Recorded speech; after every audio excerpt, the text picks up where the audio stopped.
maybe you'll relate to this if you were the quiet kid in your school. So I was the quiet kid in school, and yes, that may come as a bit of a surprise to some of you, considering that I make videos on YouTube, a public video sharing platform that anyone from anywhere in the world with an internet connection can access. I know, it doesn't particularly make sense at first, but I'll talk a bit about my journey on YouTube later on in the video. However, nonetheless, in today's video, I'm going to be talking about being the quote-unquote quiet kid in high school. Introvert, a shy, reticent person, a person predominantly concerned with their own thoughts and feelings rather than with external things. Or in other words, that don't portray introverts as selfish, antisocial assholes, someone who loses energy when they socialize but regain it when they spend time alone, which of course can result in a preference for solitude, whilst for extroverts it's the opposite. They gain energy when they socialize but lose energy when they spend too much time alone, although both extroverts and introverts need alone time as well as social time to varying degrees. I think there's this really weird misconception that people who are introverts are introverted because they aren't capable of socializing and don't have any social skills, which is just not true. Introverts can be the loudest person in the room. They can do fine talking in crowds. They may enjoy to talk a lot. However, doing so wears them out and they'll need alone time to recharge. Introverts are not necessarily quiet people, although every introvert is different. For me, I just happen to be an introvert who also has social anxiety. Bear in mind that having social anxiety and being an introvert are two different things, as the line between the two can sometimes blur a bit. Introversion and extroversion are based entirely on what degree of social interaction you need to feel happy and healthy. An introvert will often feel drained and tired after attending a large party, whereas an extrovert will often feel energetic and active. Introverts will often feel re-energized after a quiet day at home to themselves. However, an extrovert will often feel drained and frustrated. These are natural personality tendencies that exist independently of social anxiety. Social anxiety is anxiety about social situations, interactions with others, and being evaluated or scrutinized by other people. See, while an introvert may get tired of being around people, someone with social anxiety actively fears social interaction. To an introvert, large amounts of social interaction can feel like a chore, e.g. taking out the trash or washing the dishes. You may not really like it, however, it doesn't cause you any real pain. But for someone with social anxiety, social interaction is like snake handling. You are at best nervous and at worst terrified, and it is beyond uncomfortable or inconvenient. It is actively unpleasant. Although it is important to note that someone who's an extrovert can have social anxiety just as easily as someone who's an introvert. Social anxiety is something that can affect anyone, regardless of personality, and that introversion is a naturally occurring personality type that someone can be perfectly happy with, while social anxiety is something that always negatively affects someone's quality of life.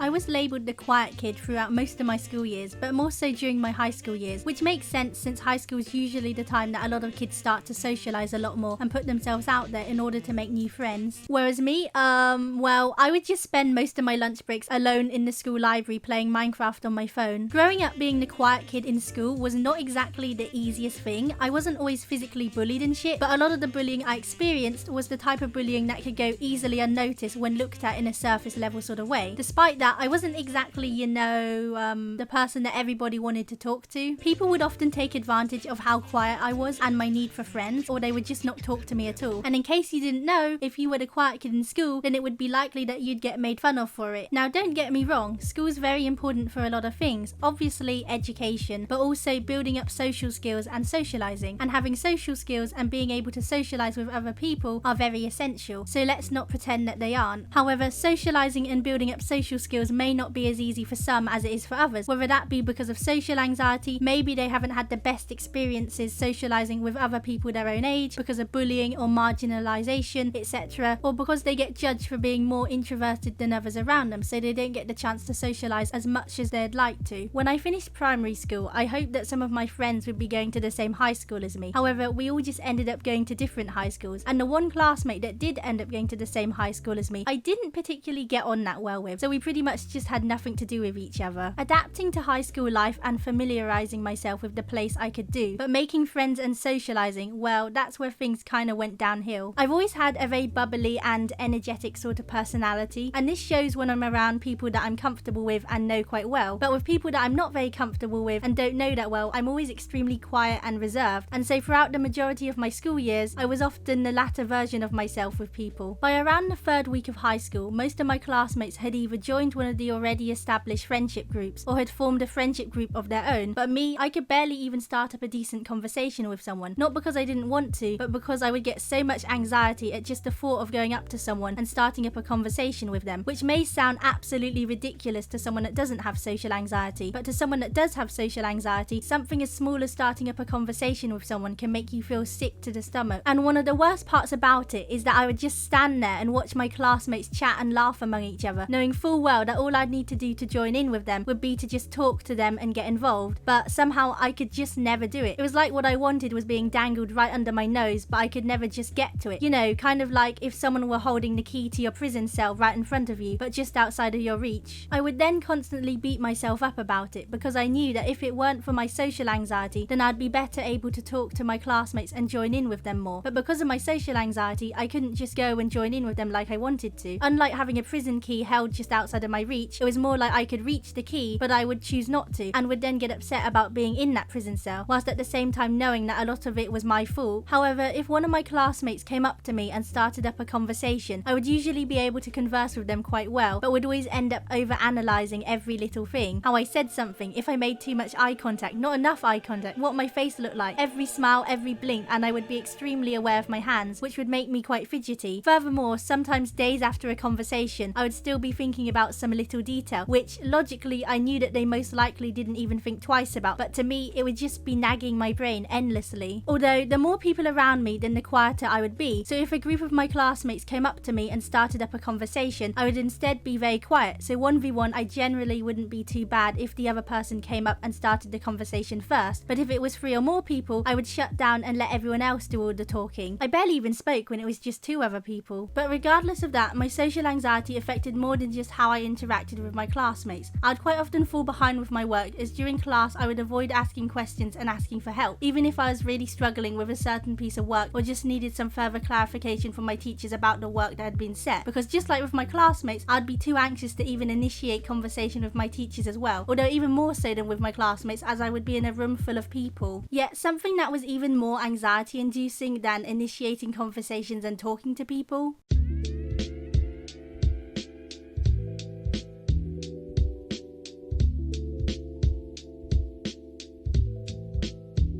Now I know teachers do this to literally everyone, but because I never spoke up during class, unless it was to answer the register with a very quiet "here miss" or "here sir," a lot of my teachers would call on me a good deal more than they would the other kids. And yeah, I understand that they probably did that to help make me feel included in class discussions and in class quizzes, but if anything, it just made my anxiety even worse than it already was, with me being one step closer to having an anxiety attack. So whenever I got called to answer in front of the class, I would always answer really quietly, because having everybody's attention on me, even if it was just for a few seconds, was absolute living hell. And it didn't help that I would also start hyper over-analysing everything going on around me when everybody's attention was on me. Like, I already over-analysed anything to do with social interactions enough, but nope, my brain would just be like, why don't you over-analyse 10 times more when people's attention is on you? Great. But what made answering in front of the class even worse was stupid twats who thought it was the funniest thing on earth to deliberately pick on me just because I was quiet and kept to myself more than everybody else did. So when those people started to catch on that I was quieter than most, they suddenly decided to make it their ultimate life goal to pick on me and to try and get reactions from me whenever they could, whether that be when we had lessons together or whenever they saw me around campus outside of lessons. So most of the time, whenever I got called to answer in front of the class, these individuals would start snickering at me, probably in the hopes that it would deter me from answering and that it would cause me to embarrass myself in front of the whole class, but I would just ignore them and would just try and answer what the teacher had asked me like I normally did, whether they were there or not. All their snickering just made me not want to even try talking to anyone anymore. Thing is, those people didn't just stop at trying to make me embarrass myself in front of everyone during lessons. They'd also randomly come up to me just to say something rude and then would go running off laughing, or when I'd walk past them on campus, they'd shout out something rude at me. I remember there was this one kid, arrogant and snobby as someone could possibly be, and most of the time whenever I'd walk past him and his friends having a conversation, he'd suddenly shout out some dumb shit, but I'd also get the same old constant remarks and jokes made at me all the time, like, "You should talk more, why are you so quiet? Oh, I didn't know you could speak. Can you speak? Why don't you talk more?" And those were just a few of the not so bad surface level sort of remarks and jokes those people would make at me. And to be honest, at first some of those remarks and jokes were funny, but after a couple of weeks they just got tedious and unoriginal, with me getting so used to it that being able to ignore them became a walk in the park. Then when I did talk, those same people that picked on me for being quiet still picked on me, but this time they'd imitate how I spoke and would talk to me like I was a 2-year-old. And just like before, I would ignore them, yet they just carried on. So I then eventually started standing up more for myself, because I knew that it would keep carrying on if I did nothing about it. Though even after standing up to them, they'd still do it, so I did eventually go and speak to one of my teachers about it, but they didn't take what I said seriously, so I ended up alternating between ignoring them and standing up to them whenever I had the courage to do so. Although I do think that I would have stood up for myself a bit better than I did if it wasn't for my social anxiety. But what puzzled me most about the whole thing was that they'd get really pissed off at me for not engaging with them. Like, what did they all expect me to do when they came up to me saying deliberately offensive things? Hey, thank you so much, wanna be besties? No, I wanted absolutely nothing to do with them all. It was an obvious no-brainer. So for the last part of the video, I've decided to talk off script. I'm just going to be talking about how being an introvert tied into all of this, and also a little bit about me starting YouTube. I know I was talking about being bullied and stuff because I was quiet, and the stuff that I was talking about was surface level stuff that happened. I wasn't going into detail about everything that was happening, and I'm not going to go into detail at all in this video. The bullying that did happen, apart from all the surface level stuff that I mentioned, there was a lot of like other stuff going on that was way more severe. It wasn't just like people saying stuff to me. You can probably guess. I was also bullied for like a lot of other reasons, which I'm also not going to be going into because, you know, this isn't the video for that. During year 7 to probably mid year 9, I was pretty much didn't have any friends. I really struggled trying to make friends, and because I'd often sit alone at lunch or I'd sit alone in class and I wouldn't really, I guess, join in with my peers, quiet, reserved, just reading a book or something at the back. I think a lot of people took that as me deliberately not wanting to talk to them or me not liking them, because I guess from their point of view, oh, this person always sitting on their own, never bothers to come and speak to me or us, then they probably don't want to be friends with us, or they don't really want anything to do with us. So I kind of understand why people were maybe put off by that. I remember during PE and lessons when the teachers were like, get into pairs, get into threes, I'd always be the last one there, and I'd have to join some random person's group, and it would be so awkward because they'd just look at me like, who the hell is this? Oh, we've got the quiet kid on our team. They never say anything. I really struggled at just being able to speak up. And I remember specifically one time we were doing hockey and it was this passing activity, and I didn't have a partner and no one noticed. Like I also said earlier in the video, I didn't like initiating conversations with teachers as well, so I was on my own just standing there awkwardly not passing the ball to anyone. 10 minutes later, one of the teacher assistants noticed and was like, oh my gosh, go with this person. And so I went with this other random person. Because they already had a partner, they just ignored me, and it was so awkward. Lunch times were horrific because I'd be standing there with my tray and everyone, they'd all have their friends, everyone was sitting together, and because it would be so crowded, I'd have to sit on the end of someone else's table and they'd all just stare at me. And then there would be other times where I was lucky enough to find my own table, but it would be horrible because my anxiety was just through the roof. It was like everyone was staring at me and judging me, even though they weren't. They were just focusing on their meals. You feel like everyone's really judging you when probably they're not, logically thinking. It got so bad I'd have anxiety attacks, so I'd sometimes end up having my lunch at the nurse. It sounds so dumb and stupid to someone, I guess, that doesn't have social anxiety, but it was a real problem. Like, I'm not saying that to be dramatic or make this video more dramatic. That genuinely happened. It was so bad. When I wasn't having lunch, I'd just go to the library because it was more quiet and I could just read a book, finish homework, play a game on my phone. This was also around the time where I was really getting into watching more YouTube, and I was like, oh my gosh, this seems like such a cool way to be able to express myself. This is where I know some people will probably be like, huh, what?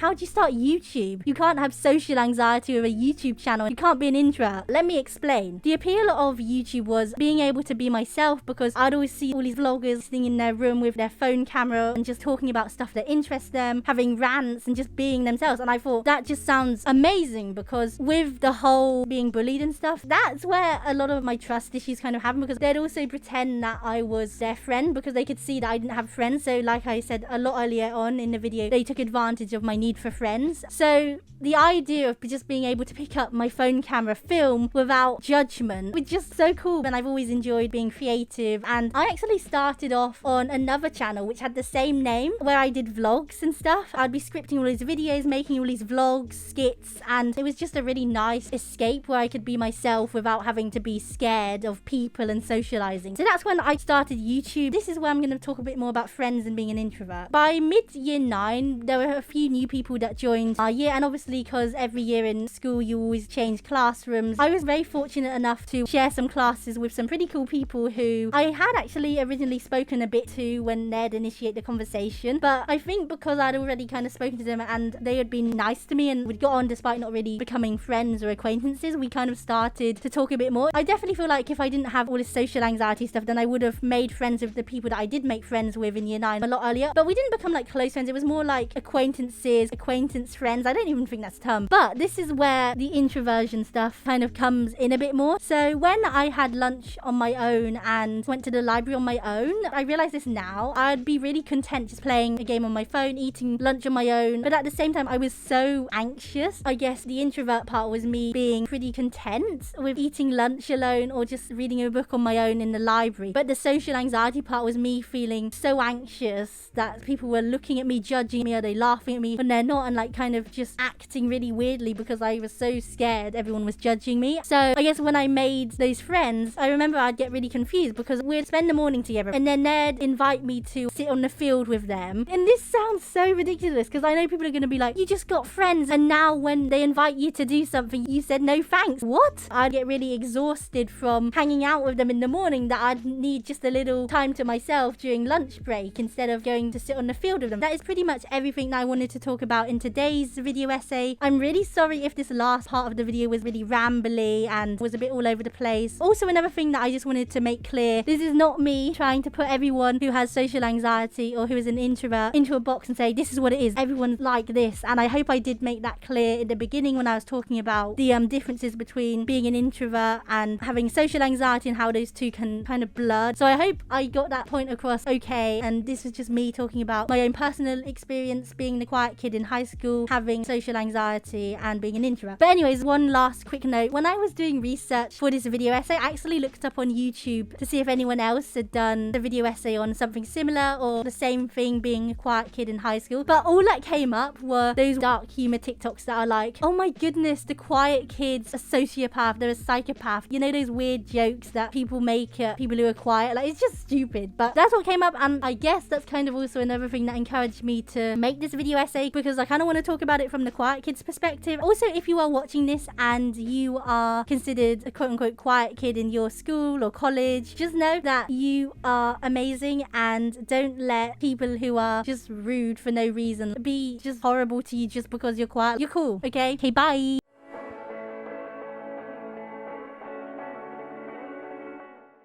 Thanks so much for staying and watching this video until the end. This is actually my first ever video essay and I think that's pretty cool. I also want to thank everyone that has subscribed to my channel over the past few weeks. I appreciate you all, and sorry this video took so long because, you know, it's mental illness, innit? But don't worry, more video essays and crack edits will be coming soon. Also, Stan Tulip from Infinity Train.